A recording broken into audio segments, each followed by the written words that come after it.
بسم الله الرحمن الرحيم السلام عليكم ورحمة الله وبركاته الحمد لله والصلاة والسلام على رسول الله أما بعد அன்புக்குரிய அல்லாஹ்வின் நல்லடியார்களே, செய்தியும் சிந்தனையும் என்ற அடிப்படையில் தினந்தோறும் ஒரு செய்தியை அறிந்து வருகிறோம். அந்த அடிப்படையில் இன்றைய தினம் இம்தியாஸ் சலஃபி என்று சொல்லக்கூடிய ஒருவர் நமக்கு எதிராக சொன்ன சில அவதூறான செய்திகளுக்கும் போலி குற்றச்சாட்டுகளுக்கும் பதில் சொல்லக்கூடிய விதத்தில் இன்றைய நிகழ்ச்சி அமைந்திருக்கும்.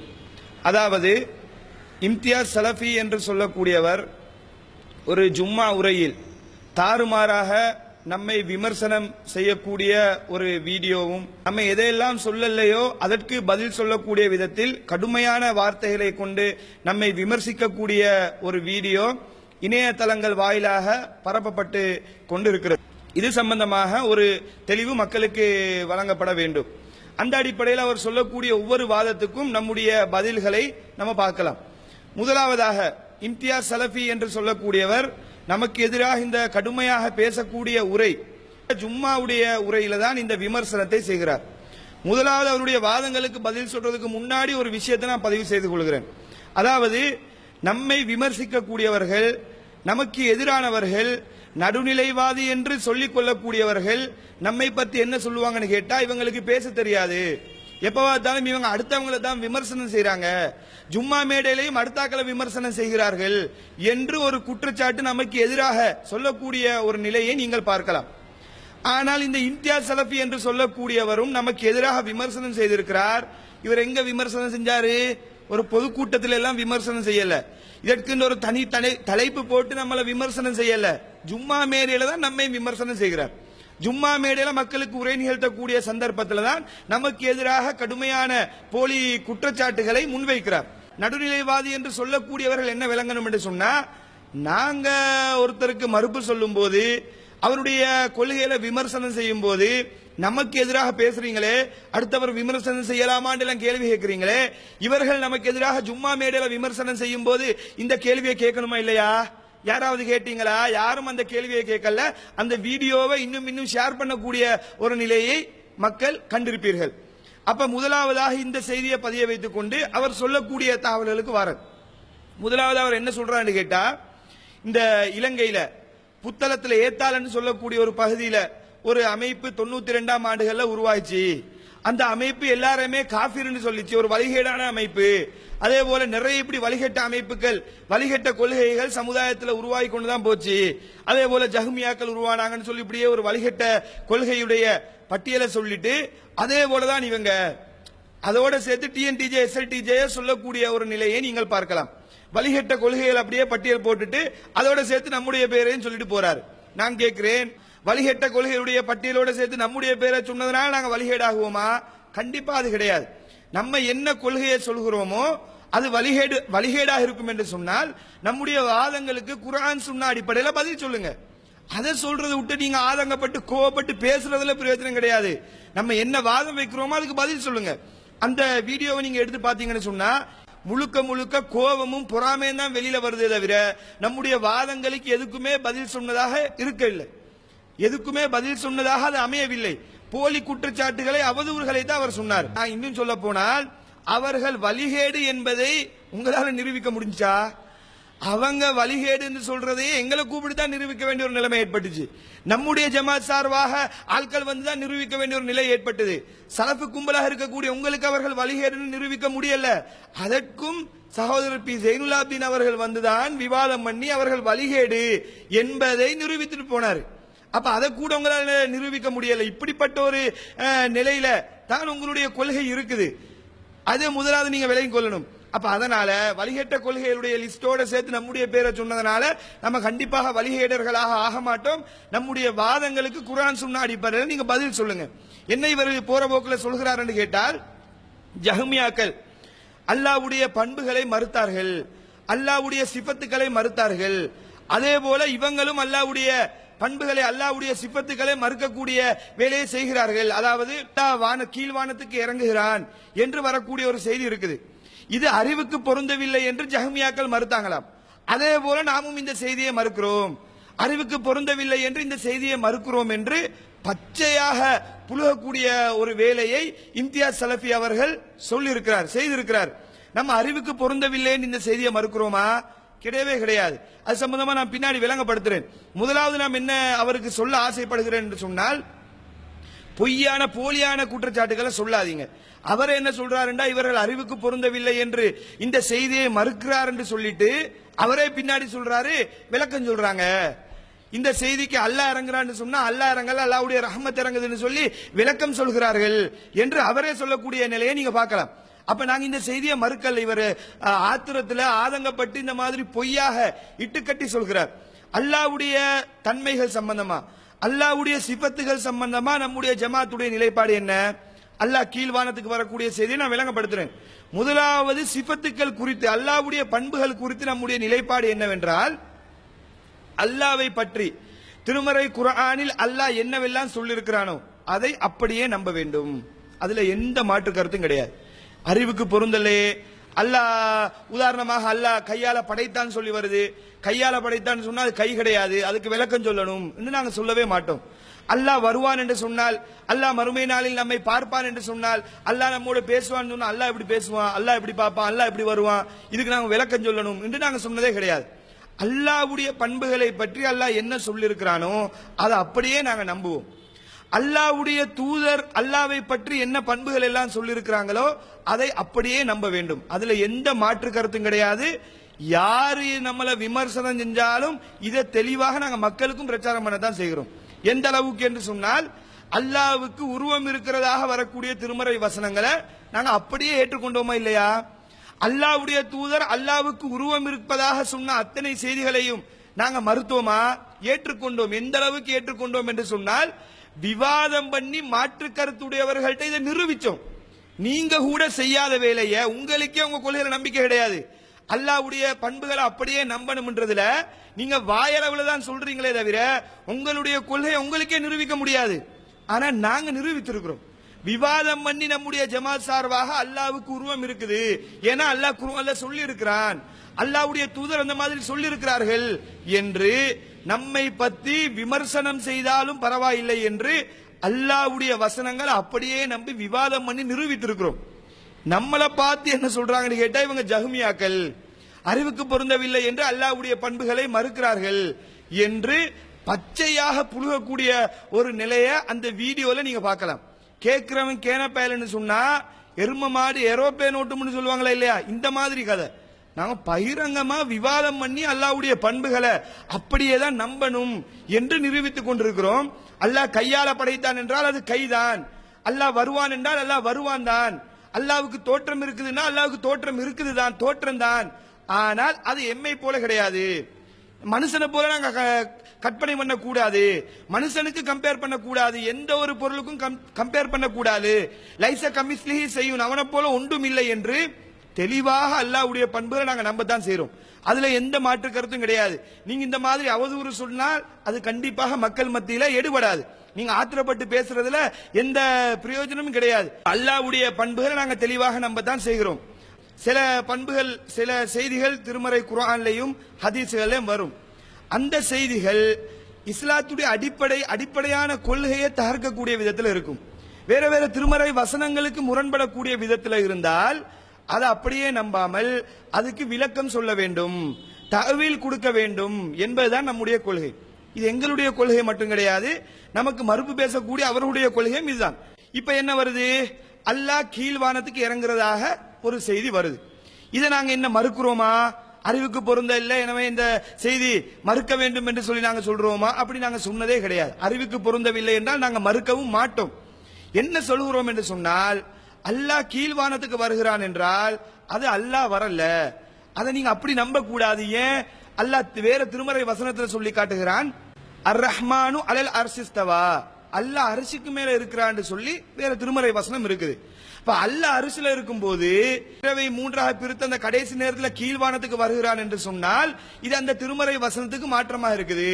அரிசில இருக்கிறான்னு சொல்லக்கூடிய வசனம் இருக்குது, இல்ல கீழ்வானத்துக்கு அல்லாஹ் ஒவ்வொரு தஹஜ்ஜுடைய நேரத்திலும் கீழ்வானத்துக்கு வருகிறான் என்றால் அந்த வசனத்துக்கு இது மாற்றமாக இருக்குது. அல்லாஹ் கீழ்வானத்துக்கு வருகிறான் என்றால் அல்லாஹ் வரவில்லை, அந்த நேரத்தில் அல்லாஹ் ஸ்பெஷலா கண்காணிக்கிறான், ஸ்பெஷலா நமக்கு ஒரு அக்கறை செலுத்துகிறான், நம்ம கேட்கிறத உடனே கொடுத்துடுவான் என்று நாங்க இதுக்கு விளக்கம் சொல்கிறோம். இந்த கருத்தை சொன்னதனாலதான் நமக்கு என்ன சொல்கிறாங்கன்னா இவங்க ஜஹ்மியாக்கள் அறிவுக்கு பொருந்தல்லன்னு சொல்லி இந்த செய்தியை மறுக்கிறோம். நான் கேட்கிறேன், நீங்க சரியான உண்மையாளர்களாக இருந்தா, உங்களுடைய கொள்கையில உறுதியானவர்களாக இருந்தா, நீங்க எல்லா செய்திகளையும் எல்லா குர்ஆன் வசனத்தையும் அல்லாஹ்வுடைய பண்புகள் குறித்து வரக்கூடிய அத்தனை செய்திகளையும் நீங்க அப்படியே நம்பிடுவீங்களா? விளக்கம் சொல்லவே நீங்க மாட்டீங்களா? எந்த சந்தர்ப்பத்திலும் விளக்கம் சொன்னதே கிடையாதா? அல்லாஹ்வுடைய தூதர் ஸல்லல்லாஹு அலைஹி வஸல்லம் அவர்கள் சொல்லக்கூடிய சில செய்திகளுக்கு விளக்கம் சொல்லாம நீங்க அப்படியே தான் ஏற்றுக்கொண்டிருக்கீங்களா? கிடையாது. நீங்களும் விளக்கம் சொல்லத்தான் செய்றீங்க. அப்ப நீங்களும் ஜஹ்மியாக்கள். இப்ப நான் சொல்லக்கூடிய வசனங்களுக்கு நீங்க விளக்கம் சொல்லுங்க. 9வது அத்தியாயம் 40வது வசனம், இன்னல்லாஹ மஅனா, அல்லாஹ் நம்மோடு இருக்கிறான் என்று ஒரு செய்தி இருக்குது. இந்த வசனத்தை நீங்க எப்படி நம்புவீங்க? அல்லாஹ் நம்மோடு இருக்கிறான்னு சொன்னா அதெல்லாம் நீங்க யோசிக்க கூடாது. அல்லாஹ் நம்மளோட தான் உட்கார்ந்துகிட்டு இருக்கிறான், அல்லாஹ் நமக்குள்ளதான் இருக்கிறான் என்று சொல்லுவீங்களா? இந்த வசனத்துக்கு நீங்க விளக்கம் சொல்ல மாட்டீங்களா? தகவல் கொடுக்க மாட்டீங்களா? அதே போல இன்னும் ஒரு செய்தி, 50வது அத்தியாயம் 16வது வசனம், அல்லாஹ் சொல்லி காட்டுகிறான், நஹ்னு அக்ரபு மின் ஹப்லில் வரீத், பிடரி நரம்பை விட நாங்கள் ரொம்ப உங்களுக்கு நெருக்கத்தில் இருக்கிறோம் என்று அல்லாஹ் சொல்லி காட்டுகிறான்.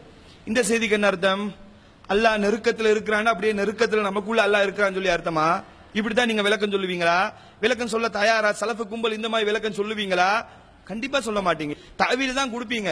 அது மாத்திரம் இல்லாமல் இன்னொரு செய்தி, திருமறை வசனம் இன்னொரு வசனம் எப்படி வருதுன்னு கேட்டா, வஹுவ மஅக்கும் ஐனமா குந்தும், நீங்க எங்க இருந்தாலும் அவன் உங்களோட இருக்கிறான் என்று ஒரு வசனம் வருது.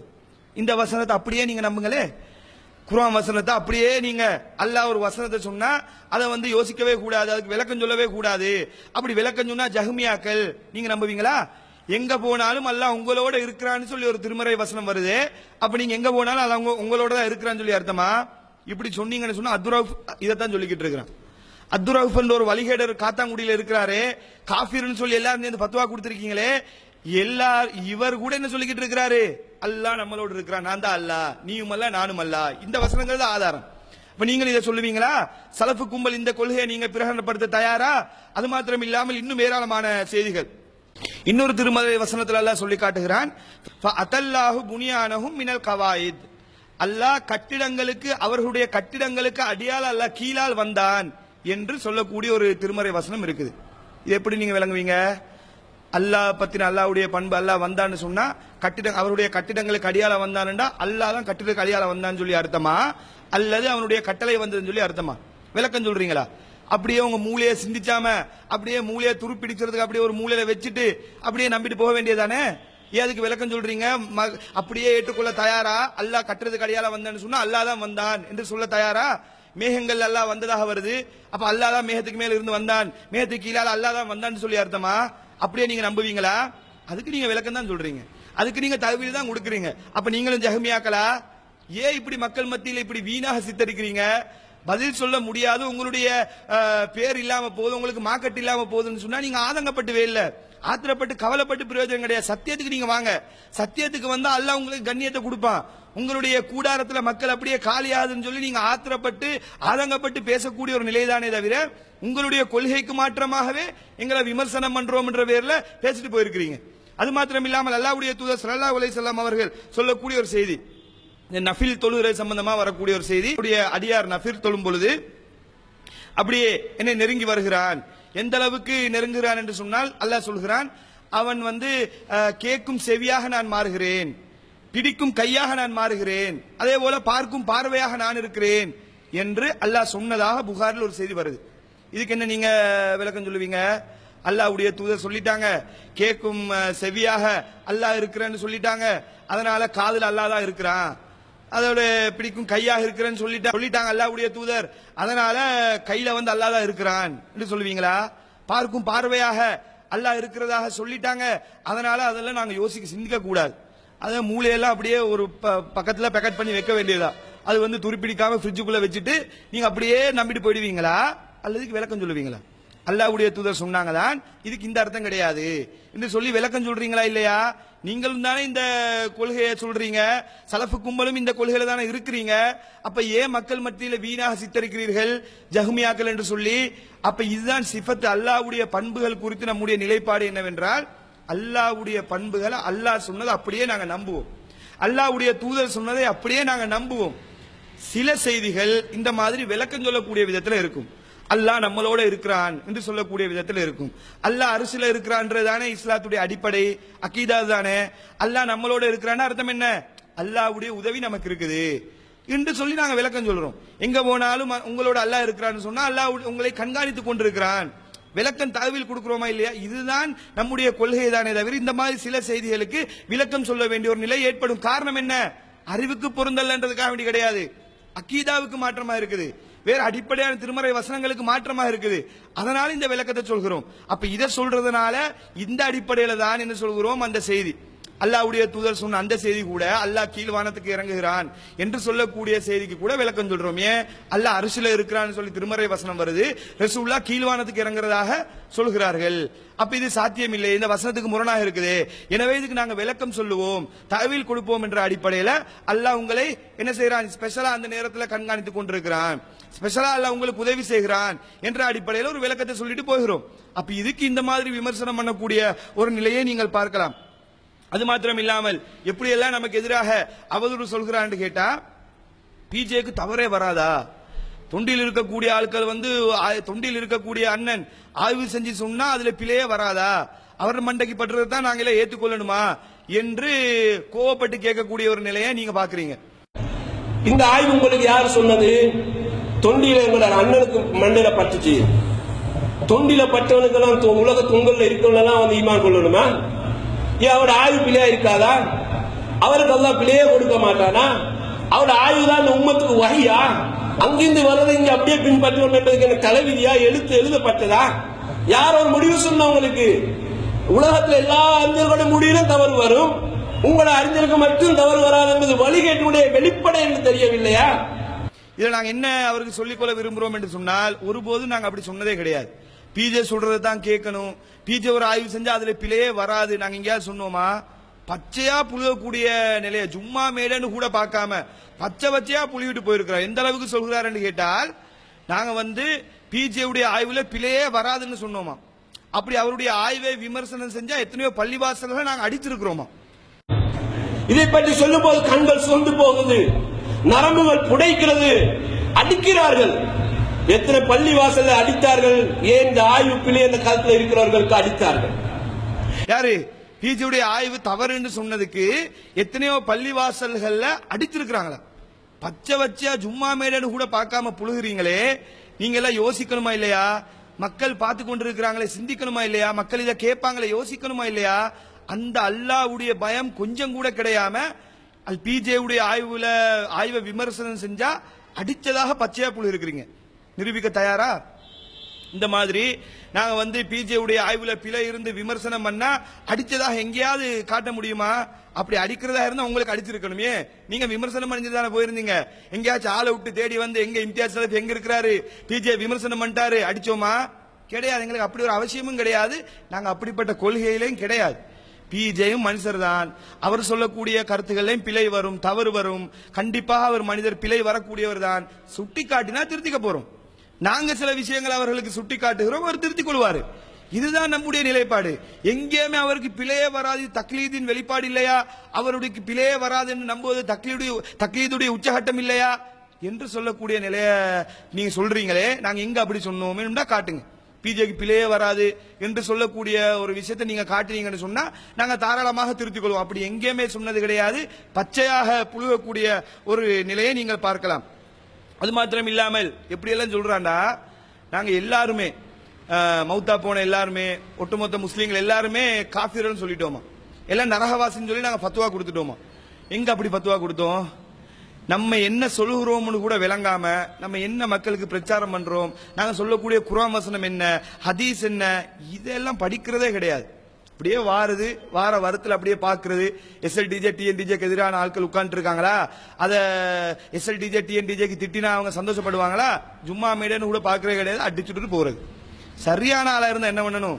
இவங்க வழிகேடுன்னா அதுக்குரிய வாதங்களை, இந்த திருவரை வசனம் இப்படி இருக்குது, இவங்க சொல்லக்கூடிய வாதம் இப்படி இருக்குது, இதுக்கு இது மாற்றமா இருக்குது சொல்லணுமா இல்லையா?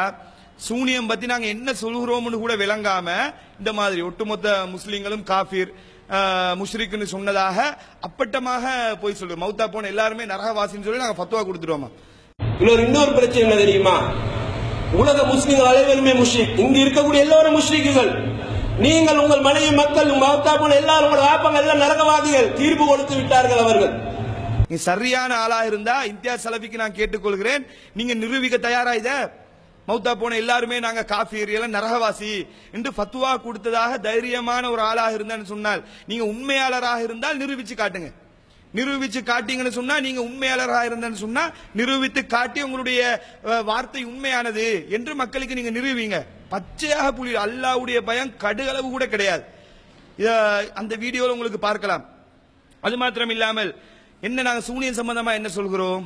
எல்லாருமே ஒட்டுமொத்த முஸ்லீம் காஃபிர் சொல்றோம் கிடையாது. சூனியம் என்பது ஒன்று கிடையாது. சூனியம் என்பது கண்கட்டி வித்தை. சூனியத்தால் கால கையை முடக்கலாம் என்று சொல்லக்கூடிய நம்பிக்கை தவறானது. அது இணை வைப்பான கொள்கை.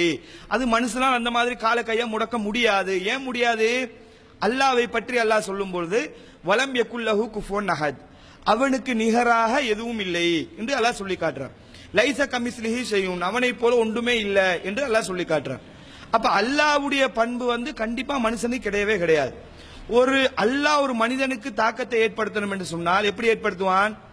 ஆகுன்னு சொன்னா உடனே ஆகிடும். நடுவில் ஒரு பொருளை வச்சு ஏதாச்சும் ஒரு துணை சாதனத்தை வச்சு தான் அல்லாஹ் தாக்கத்தை ஏற்படுத்தணுமா? கிடையாது. ஏதாச்சும் ஒரு கால கையை முடக்கணும்னு சொன்னா கையை உடைக்க வைக்கணுமா அல்லது கால கையை முடக்கணுமா? அல்லாஹ் என்ன செய்வான்? ஆகுன்னு சொன்னா உடனே ஆகிடும். இப்ப இவங்க என்ன சொல்றாங்கன்னு கேட்டா, இந்த மாதிரி சூனியக்காரனும் கால கையை முடக்குவான். எப்படி அல்லாஹ் எங்கிருந்தோ எங்கே இருக்கக்கூடியவனுக்கு தாக்கத்தை ஏற்படுத்துவானோ, நடுவுல துணை சாதனம் இல்லாம பாதிப்பை ஏற்படுத்துவானோ, அதே போல சூனியக்காரனும் ஏற்படுத்துவான். எங்கேயோ இருப்பானா சூனியக்காரன், கொழும்புல இருப்பானா, மந்திரிப்பானா, கண்டியில் இருக்கிறவனுக்கு கால் கை முடங்குமா, கண்டியில் இருக்கிறவனுக்கு நோய் வருமாம். இது எப்படி மனுஷனால் செய்ய முடியுமா? அல்லாட பண்பை கொண்டு போய் ஏன்பா நீ சூனியக்காரனுக்கு கொடுக்கிற? அல்லாவே திருமறை குர்ஆன்ல சொல்லி காட்டுறானே, லா யுஃப்லிஹு சாயிர் ஹைசுவதா, சூனியக்காரன் எப்படி வந்தாலும் வெற்றி அடைய மாட்டான் அல்லாஹ் திருமறை குர்ஆன்ல சொல்றானே. இன்னும் ஏராளமான வசனங்கள் சூனியம் என்றது பொய், கண்கட்டி வித்தேன்னு சொல்லி அல்லாஹ் சொல்கிறானே. இப்படி இருக்கும்போது எப்படி இதை நாங்க நம்புறது? குர்ஆனுக்கு அடிப்படைக்கு மாற்றமாக இருக்குதே. இதை நம்பினா அல்லாஹ்வுடைய பண்பு சூனியக்காரனுக்கு இருக்கிறதாக வருமா இல்லையா? அப்ப இதை நம்பினா இணை வைப்பா இல்லையா? இதைத்தான் நாங்க மக்களுக்கு சொல்றோம். இப்ப இதை நாங்க மக்களுக்கு சொல்கிறோம். இதை சொல்லப்பட்டும் தெளிவாக இது இணை வைப்பு என்று தெளிவுபடுத்தப்பட்டும் வீம்புக்கின்றே மறுத்தால் இல்ல நாங்க நம்ம தான் செய்வோம், இப்படிதான் இல்ல சூனியக்காரனுக்கு அல்லாட ஆற்றல் இருக்குது என்று நம்பினா முஷ்ரிக் தான். அதுல என்ன மாற்று கருத்து இருக்குது? அவன் முஷ்ரிக் தான். அல்லாஹ்வுடைய பண்பை சூனியக்காரனுக்கு கொடுத்திருக்கிறான். இதைத்தான் நாங்க சொன்னோமே தவிர உலகத்தில் இருக்கக்கூடிய எல்லாருமே முஷ்ரிக்னு சொன்னோமா? உலகத்துல மௌத்தா போன எல்லாருமே காஃபிர் நரகவாசின்னு சொல்லி ஃபத்வா கொடுத்தோமா? கிடையாது. அப்ப இது அப்பட்டமாக புழுகக்கூடிய ஒரு நிலையை நீங்கள் பார்க்கலாம். அதுபோல அல்லாஹ்வுடைய தூதர் ஸல்லல்லாஹு அலைஹி வஸல்லம் அவர்களுக்கு சூனியம் வைக்கப்பட்டதாக ரசூலுல்லாஹ்வே சொல்லியிருக்கிறாங்க. இதை இவர்கள் அறிவுக்கு பொருந்தவில்லை என்று மறுக்கிறார்கள். எங்க நாங்க அப்படி மறுத்தோம்? அல்லாஹ்வுடைய தூதருக்கு சூனியம் செய்யப்பட்டதாக இட்டுக்கட்டப்பட்ட செய்தி தான் இருக்குது. ரசூலுல்லாஹ்க்கு சூனியம் வைக்கப்படவில்லை. ஏன் ரசூலுல்லாஹ்க்கு சூனியம் வைக்கப்படலன்னு சொல்லி அல்லாஹ்வே திருமறை குர்ஆன்ல சொல்லி காட்டுறான். இது யகூது ஸாலிமூன இன் தத்தபிஊன இல்லா ரஜுலன் மஸ்ஹூரா, அநியாயக்காரர் தான் சொல்கிறார்கள் சூனியம் வைக்கப்பட்ட மனிதர்களை இவர்கள் பின்பற்றுகிறார்கள். ரசூலுல்லாஹ்வை பார்த்து சூனியம் வைக்கப்பட்ட மனுஷன் யார் சொல்லிருக்கிறாங்க? அநியாயக்காரன் தான் அப்படி சொன்னா. அப்ப ரசூலுல்லாஹ்க்கு சூனியம் வைக்கப்பட்டான்னு எவனெல்லாம் சொல்றானோ அவனெல்லாம் அநியாயக்காரன். இம்தியாஸ் சலஃபி ஆகிய நீங்க ரசூலுல்லாஹ்க்கு சூனியம் வைக்கப்பட்டதுன்னு சொன்னா மக்கத்து காஃபிருக்கு உங்களுக்கு என்ன வித்தியாசம் இருக்குது? மக்கத்து காஃபிரா தான் சொன்னா ரசூலுல்லாஹ்க்கு சூனியம் வைக்கப்பட்டு பாதிக்கப்பட்டு உளறிக்கிட்டு இருக்கிறாரு இன்றுதான் மக்கத்து காஃபிர் சொன்னாங்க. இப்ப நீங்கள் என்ன சொல்றீங்க? இல்ல இல்ல மக்கத்து காஃபிர் சொன்னது போலதான் நான் சொல்றேன் ரசூலுல்லாஹ்க்கு சூனியம் வைக்கப்பட்டதா இருந்துச்சு. இது கிறுக்குத்தனமா இல்லையா? அப்ப அல்லாஹ்வுடைய வசனத்துக்கு இது மாற்றமா இருக்குதா இல்லையா? அப்ப இதைத்தான் சொல்றோமே தவிர அல்லாஹ்வுடைய வசனத்துக்கு மாற்றமாக இருக்கிறதுனால அது ரசூலுல்லாஹ் அப்படி சொல்லவில்லை, இட்டுக்கட்டப்பட்ட செய்தி, அல்லாஹ்வுடைய தூதருக்கு சூனியம் வைக்கப்படவில்லை என்று நம்ம சொல்கிறோம். இதுதான் நம்முடைய நிலைப்பாடு. இது என்ன சொல்கிறான்னு கேட்டா, எஸ்எல்டிஜே கூட்டம் அவட பள்ளிவாசல்ல வந்து போர்டு வைக்க தயாரா, இந்த முஸ்லிம்கள் யாரும் வராதீங்கன்னு சொல்லி போர்டு வைக்க தயாரான்னு சொல்லி ஒரு கிறுக்குத்தனமா கேட்கக்கூடிய ஒரு நிலையை நீங்க பார்க்கலாம். முதலாவது நான் என்ன சொல்ல விரும்புறேன்னு கேட்டா, இந்த பள்ளிவாசல்களுக்கு முஸ்லிம்கள் வரக்கூடாதுன்னு சொல்லி எந்த நிலைப்பாடும் நமக்கு கிடையாது. யாராக இருந்தாலும் வந்துட்டு போகலாம். நீங்களா இருந்தாலும் எங்க பள்ளிவாசலுக்கு வந்து தாராளமாக வந்துட்டு போகலாம். அதை நாங்க தடுக்கவே மாட்டோம். யாரா இருந்தாலும் வந்துட்டு போலாம்ன்றதான் நம்முடைய நிலைப்பாடு. எதுக்கு போர்டு வைக்கணும் அப்படி எதுவும் அவசியம் இருக்குதா? எந்த அவசியமும் கிடையாது. தாராளமாக யாரா இருந்தாலும் பள்ளிவாசலுக்கு வந்துட்டு போலாம்ன்றதான் நம்முடைய நிலைப்பாடு. சரி, நான் கேட்கிறேன், இந்த கபரு வணங்கிகள் இருக்கிறாங்களே, கபர்ல போய் சஜ்ஜா செய்யக்கூடியவர்கள், கபர்ல போய் துவா கேட்கக்கூடியவர்கள், கபரை முட்டக்கூடியவர்கள், இவங்க வந்து மூமின்களா? இவங்க உங்களுடைய நிலைப்பாடு படி இவர்கள் எங்க பக்கா மூமீன்களா அல்லது முஸ்ரிகீன்களா? கபரு வணங்கக்கூடியவர்கள், தர்காக்கு போகக்கூடியவர்கள் முஸ்ரிகீன்களா அல்லது மூமீன்களா? இவங்களுக்கு உங்களுடைய நிலைப்பாடு என்ன? நீங்கள் இவர்களை முஸ்ரிகீன் தானே சொல்றீங்க. நீங்க உங்க பள்ளியில போட் போட்டீங்களா, கபரு வணங்கக்கூடிய முஸ்ரிகீன்கள் எங்க பள்ளிக்கு வராதீங்க, சலஃபு பள்ளிவாசல்களுக்கு வந்து ஜேஎஸ்எம் உடைய பள்ளிவாசலுக்கு இந்த கபருக்கு போகக்கூடிய யாரும் வராதீங்க, போட் போடலாமே, ஏன் நீங்க போட் போடல? அப்ப அத நீங்க ஃபர்ஸ்ட் இந்த கேள்வி எங்களுக்கு கேட்கறதுக்கு முன்னாடி நீங்க ஃபர்ஸ்ட் யோசிச்சு பாருங்க. நாங்க எங்க பள்ளிவாசல்ல போட் போடலையே.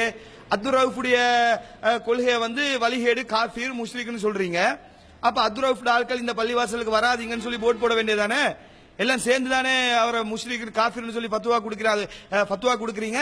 அதை ஏற்றுக்கொள்ள தானே செய்றீங்க. போட் போட்டீங்களா உங்க பள்ளிவாசல்ல, ஜேஎஸ்எம் பள்ளிவாசல்ல இந்த அப்துல் ரவுஃபுடைய ஆட்கள் பள்ளிவாசலுக்கு வரக்கூடாது, ஷேக் அப்துல்லா ஜமாலியுடைய ஆட்கள் இந்த பள்ளிவாசலுக்கு வரக்கூடாது, போட் போட வேண்டியதானே? ஏன் போடல? அந்த கேள்வி எங்களுக்கு கேட்கறதுக்கு முன்னாடி உங்க மண்டையில நீங்க கொஞ்சம் யோசிச்சு பாருங்க. இந்த கேள்வி இவங்களுக்கு பொருந்தும், அதுக்கு முந்தி நாங்க யோசிக்கணுமே. அப்ப இதை நீங்க சிந்தித்து பார்க்கணும். போட் போட வேண்டிய அவசியம் எந்த அவசியமும் கிடையாது.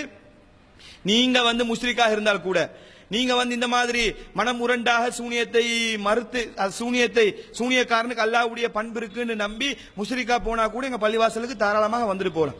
இதை வந்து நாங்க எந்த விதத்தில் ஒப்ஜெக்ஷன் பண்ண மாட்டோம்ன்றத விளங்கிக் கொள்ள வேண்டும். அடுத்ததாக என்ன, நிறைய கேள்விகள் கேட்கிறார்.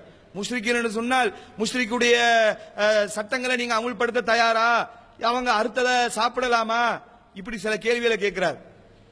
நான் என்ன கேட்கிறேன் சொன்னால், இவர்கள் யாருமே, அதான் சொல்றேனே, நம்ம என்ன சொல்லுகிறோம், நம்மட வாதம் என்ன, நாங்க இதுக்கெல்லாம் பதில் சொல்லி இருக்கோம், ஒன்றும் பாக்குறது கிடையாது. சும்மா வந்து அடிச்சுட்டு போறது. இதுக்கெல்லாம் ஆல்ரெடி நாங்க பதில் சொல்லி தான் இருக்கிறோம். காஃபிர்கள் அழுத்தா சாப்பிடலாமா, அதாவது இந்த முஸ்ரிகீன்கள் அழுத்தால் சாப்பிடலாமா, தெளிவா இதுக்கு நாங்க பதில் சொல்லி தான் இருக்கிறோம். இல்ல அல்லாவை வந்து பேரளவுல நம்பக்கூடியவர்களும் இருக்கிறாங்க. அல்லான்ற அந்த விஷயத்தை, அல்லாஹ் ஒருத்தர் இருக்கிறான், அவன் தான் நம்மளை படைச்சான், அவன் தான் உலகத்தை படைத்தான் என்று நம்பி அல்லாவுக்கு இணை வைக்கக்கூடியவர், அல்லாஹ்வுடைய பண்புகளை வேற பொருளுக்கு கொடுக்கக்கூடியவர் சமுதாயத்தில் இருக்கத்தான் செய்யறாங்க. அறுக்கக்கூடிய விஷயத்துல வந்து இப்படி அல்லாஹ்வை நம்பி இருந்தால் போதும், அல்லாஹ் தான் உலகத்தை படைச்சான், அல்லாஹ் தான் நம்மை படைத்தான் என்ற இந்த பண்பை ஏற்றுக்கொண்டிருந்தால் போதும், அவர்கள் அறுத்ததை சாப்பிடலாம்னு சொல்லி நாங்க அழகா பேசி இது சம்பந்தமா ஒரு வீடியோ கூட நம்முடைய மாநில தலைவர் பக்கீர் முகமது அல்தாஃபி அவர்கள் பேசி ஒரு வீடியோ கூட அண்மை காலத்துல பேஸ்புக்ல எல்லாம் ஷேர் ஆயிட்டு இருந்துச்சு. அதை கூட பார்க்க கிடையாது, வந்து கேள்வி கேட்கிறார். சரி, அதெல்லாம் விட்டுருங்க. இதே கேள்வி ஏற்கனவே சொன்னமா உங்களுக்கு பொருந்துமா இல்லையா? முஸ்ரிகீன்கள், இந்த தர்காக்கு போற முஸ்ரிக்கள் இருக்கிறாங்க, இவங்களுக்கு உங்க நிலைப்பாடு என்ன செய்வீங்க? இவங்க அறுத்தா நீங்க சாப்பிடுவீங்களா? இவங்களை வந்து உங்க கபிரிஸ்தான்ல அடக்குவீங்களா? அவர்களோட சேர்ந்து உங்களை நீங்க அடக்க மாட்டீங்களா? அவர்களுடைய சொத்துல நீங்க பங்கெடுப்பீங்களா?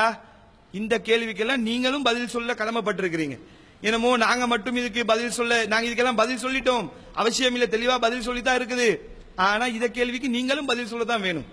ஏன் நீங்களும் அவங்கள காஃபிர்னு தான் சொல்றீங்க? என்னமோ உலகத்துல நாங்க மட்டும்தான் முஸ்லிக்னு சொன்ன மாதிரியும், இந்த முஸ்லீம் சமுதாயத்துல இணை வைக்கக்கூடியவர்களே இல்லாத மாதிரியும், நாங்க மட்டும்தான் இன்னைக்கு என்னமோ இணை வைக்கக்கூடியவர்களை கண்டுபிடிச்ச மாதிரி ஒரு பில்டப் போட்டுறீங்களே, இது வந்து எந்த விதத்துல நியாயம்? நீங்களும் கபருக்கு போறாக்களுக்கு முஸ்லிக்னு தானே சொல்றீங்க, இந்த கேள்விகள் உங்களுக்கு பொருந்ததானே செய்யும். அப்ப இதை நீங்க சிந்திக்க வேண்டும். அப்ப இம்தியாஸ் சலஃபி அவர்களுக்கு நாங்க என்ன சொல்கிறோம்னு கேட்டா, சும்மா நீங்க ஆதங்கப்பட்டு ஜும்மா மேடைகள்ல கொக்கரிச்சு தெரியாம தைரியமான ஆளாக இருந்தால், நீங்க உண்மையாளராக இருந்தால் எங்களோட விவாதத்துக்கு வாங்க. விவாத காலத்துல வந்து நாங்க வழிகேடர்னு நீங்க நிறுவீங்க. நிரூபிச்சீங்கன்னு சொன்னா ஓகே, முடிஞ்சிருச்சு. எதுக்கு போய் ஒவ்வொரு இடத்துல ஆகுன்னு கத்திட்டு போறீங்க? நீங்க ஆத்திரப்படுறதுக்கு எதுவுமே கிடையாது, கோவப்படுறதுக்கு எதுவும் கிடையாது. தாராளமாக வந்து விவாத காலத்துல நிரூபிச்சுட்டு போனீங்கன்னு சொன்னா மக்களுக்கு எது உண்மை விளங்குமா இல்லையா? அப்ப இதை நீங்க மக்கள் சிந்திக்க கடமைப்பட. இந்த மாதிரி பேசக்கூடிய யாருமே விவாத காலத்துல வந்து நேருக்கு நேர் சந்திக்காம ஆங்காங்கே அவதூறு சொல்லிட்டு ஓடக்கூடியவர்களாகத்தான் இருக்கிறாங்க. அப்ப இந்த இம்தியாஸ் சலஃபிக்கு நாங்க என்ன சொல்லிக் கொள்கிறோம் என்றால், நீங்க மனமுரண்டாக பேசுறீங்கன்னு சொல்லி தெளிவாக தெரியுது. எப்படி யூதர்கள் தெரிஞ்சுக்கிட்டே மறுத்தாங்களோ அந்த மாதிரி தான் உங்களுடைய வாதங்கள்.